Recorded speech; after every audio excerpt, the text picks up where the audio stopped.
Un cordial saludo desde Colombia para todos mis compañeros. Doctorado en Educación. Universidad UTEL. Introducción a las tecnologías de la información y la comunicación. Mi nombre es Ruda Eugenia Cerón Chantre, dirigido al profesor Andrés Saúl de la Serna Tuya. Vamos a iniciar rápidamente cómo se define a la comunicación en el contexto actual en las redes sociales, digitales y de las hipermediaciones. Permite un acceso creciente y potencial a la información utilizada por los sectores y actores sociales, según Petit Silimbini 2014. Por lo tanto, hay una participación de actividades en las redes sociodigitales, colocando reglas de comunicación y códigos de lenguaje propias. En consecuencia, hay una gran demanda de tecnología, teniendo una gran variedad como de videojuegos, cine, música, televisión, redes sociales, email, entre otros. Por lo tanto, la información es demasiado rica en contenidos y herramientas, lo cual nos permite poder interactuar de la forma en que deseemos.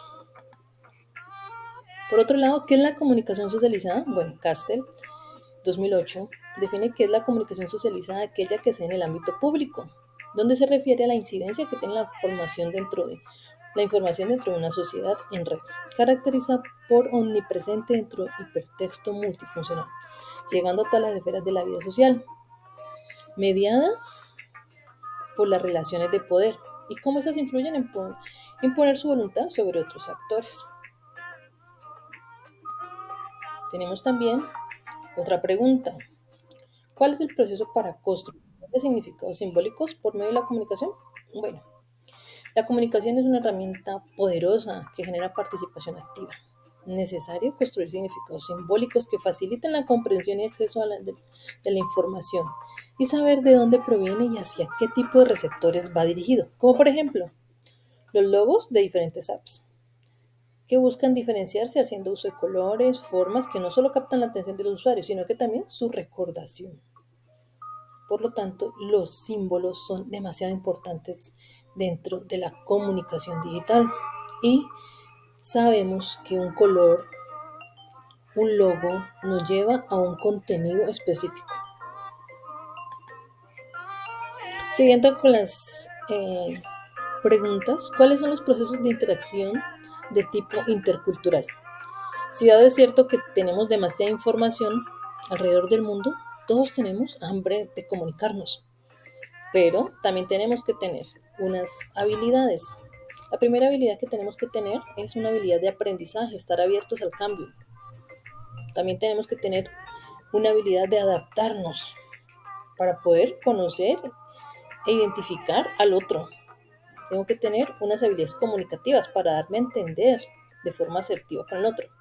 Tengo que tener también unas habilidades de negociación frente a mi cultura, frente a diferentes tipos de pensamiento que tienen otras personas. Y por último, tengo que tener una habilidad de empatía. ¿Para qué? Para poder considerar la diferencia del otro. Es así como también nos preguntamos, ¿cómo define la alfabetización digital en los nuevos modelos de interacción digital? Pues tiene mucha relación con la pregunta anterior, ¿cierto? Porque es la capacidad de las personas para comprender, utilizar y participar de manera efectiva en entornos digitales. ¿Qué se requiere? Se requiere también tener habilidades y competencias. Las primeras habilidades que tenemos que tener, las primeras competencias que se debe tener son las competencias técnicas, que hacen referencia al software y al manejo de las herramientas ofimáticas, tales como las diferentes herramientas celulares, computadores, tablets, internet.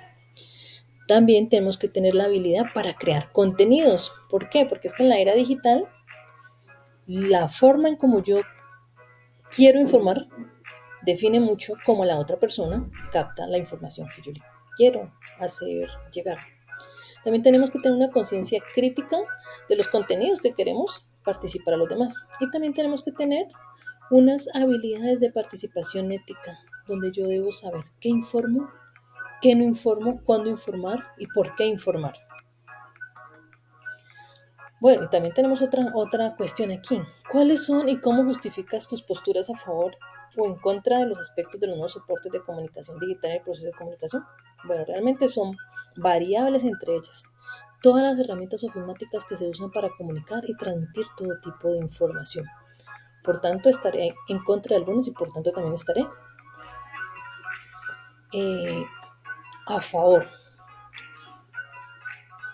De esta forma, puedo decir que depende de las personas y el uso que quieran darle a la información que reciben y a la información que quieren transmitir.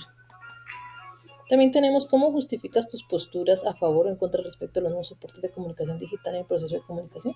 Bueno, hay que reconocer que las herramientas digitales son abiertas y que no hay políticas claras en su uso, lo cual genera desconocimiento frente a las nuevas formas de comunicación de forma asertiva, lo que nos lleva a tener bastantes errores en el proceso de querer saber, querer aprender.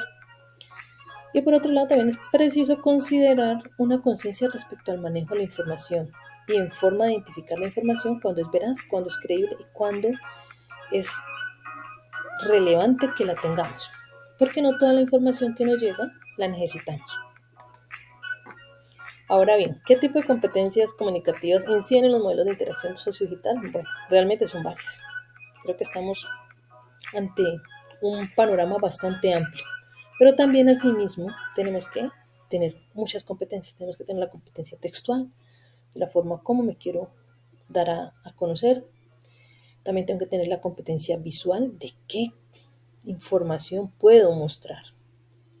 Las competencias de multimedia y sus herramientas. También voy a tener la competencia intercultural para poder entender a los demás y cómo hacer para que me entiendan. Tengo que también tener las competencias de gestión de la privacidad, supremamente importantes en estos tiempos, donde en las redes se presta para desinformar y mentir. Tenemos que también tener una competencia crítica sobre la información que recibimos, pues no toda es veraz y no toda está bien fundamentada o con las mejores intenciones. Y por último, tenemos que tener una competencia en redes sociales, saber quiénes son los amigos, quiénes no realmente aportan para poderlos tener dentro de nuestras redes sociales. Y finalmente tenemos qué incidencia tienen estos temas en el campo educativo en el que yo me desenvuelvo. Bueno, básicamente yo trabajo en una zona rural donde hay cultivos ilícitos, grupos armados, desplazamiento forzado, entre otras situaciones. Por lo tanto, la brecha digital es enorme, no solo en los aspectos educativos, sino también sociales, ya que no existen conexiones eficientes y hay un gran número de analfabetas digitales. Pues si bien es cierto que podemos tener equipos o celulares de alta gama, no les damos el uso adecuado de todas las herramientas que ellos traen, ¿sí? Y lo usamos solamente con fines recreativos.